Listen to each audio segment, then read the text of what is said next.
The lesson, the address written by Marga Minko. This is a moving story of a daughter who goes in search of her mother's belongings after the war in Holland.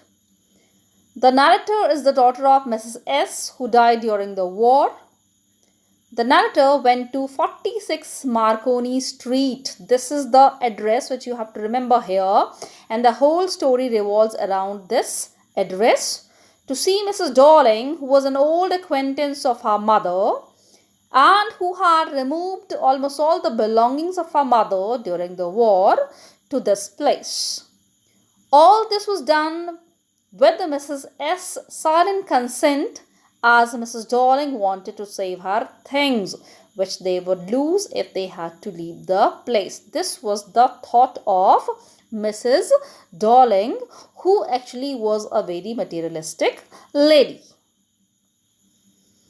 46 Marconi Street, this is the address. Around this address the whole story revolves.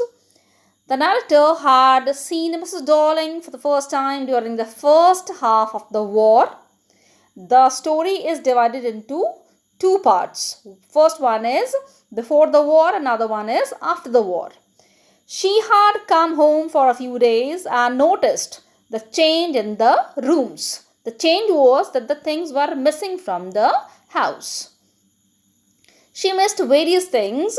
Her mother informed her that Mrs. Darling had removed these things to safety and gave her the address 46 Marconi Street. After the war, the narrator visited the address her mother had given her.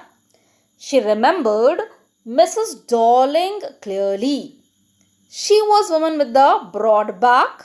Mrs. Darling looked at the narrator searchingly and showed no sign of recognition. Actually, she had no intention to return the things which she had taken from her mother. And that's why she behaved as if she does not know the girl. She kept staring in silence.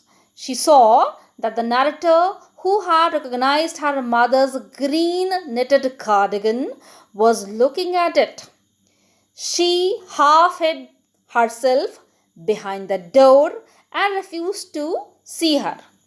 She was surprised to see the narrator, who had survived from the war. Actually, Mrs. Darling thought that nobody survived after the war. That's why the narrator's sudden appearance at her door was a surprise, and you can say it was a sort of regret for the lady.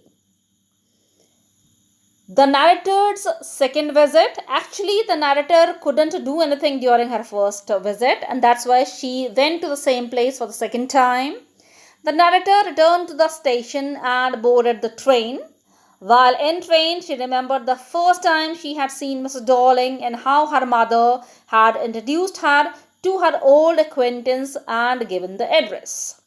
After the first fruitless visit to Mrs. Darling's house, the narrator visited the place a second time, and this time a girl of about 15 opened the door to her.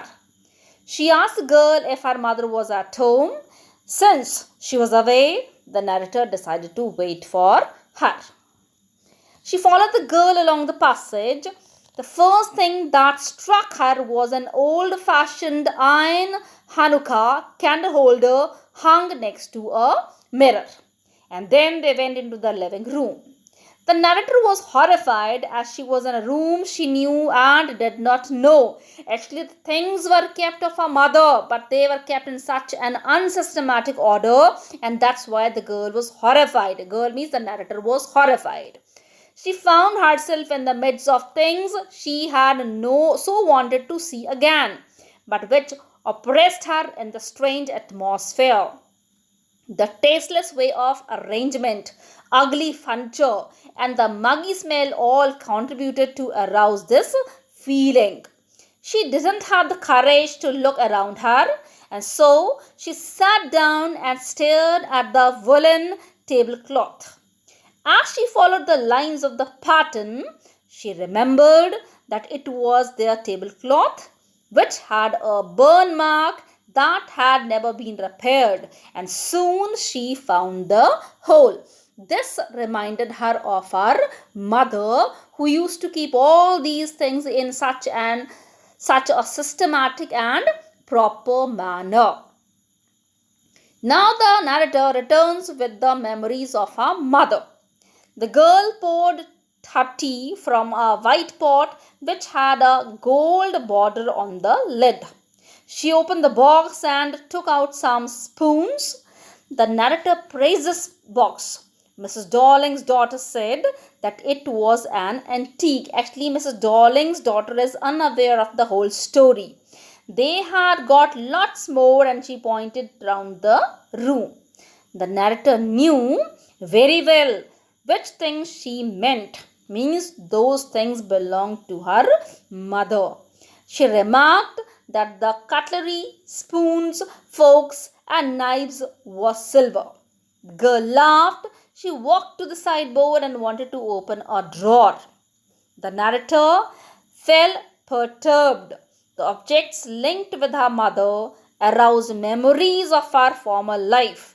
At first, she was eager to see them, but now they had lost their value since they were severed from her mother and were stored in strange surroundings. Moreover, they were useless to her in her present state, because without a mother, the things had also lost the value in her life. She lived in a small rented room with space for no more than a handful of cutlery fitted in the narrow table drawer. And that's why she resolved to forget the address. Means she never wanted to go back to the place which was full of the things of her mother, but the touch was missing. She wanted to leave the memories of her mother and the war behind her and decided to move on. So this was the summary of the lesson, The Address, written by Marga Menko. Thank you so much.